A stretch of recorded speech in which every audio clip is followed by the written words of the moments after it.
Leo Townsend rubbed the scar on his bristled jaw and wondered what the hell he was going to say.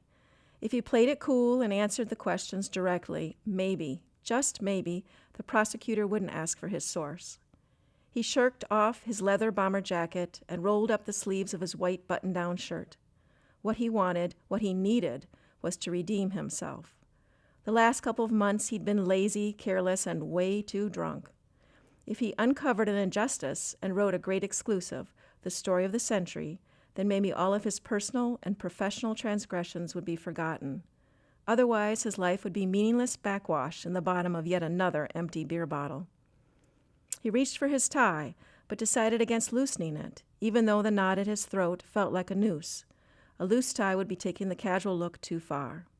He took a deep breath and willed his shaky hand to push open the heavy courtroom door. He managed to move his feet forward, step inside. The sight of the crowd stopped him.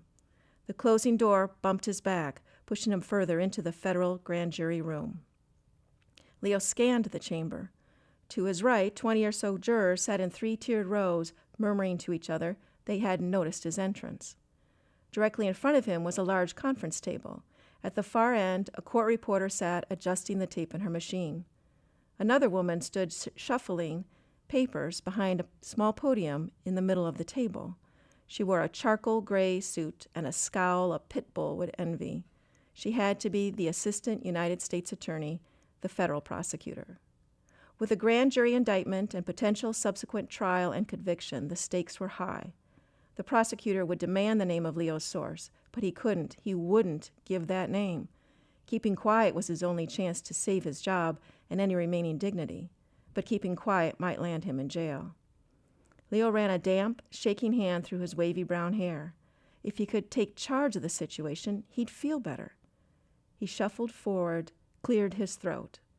The room quieted. The jurors stared. He wondered if they noticed his fingers quivering. Attempting to appear calm and in control, he tilted his head toward the jury and slowly smiled. Some people nodded, some smiled back. A few jurors actually sighed, and not all of them were women.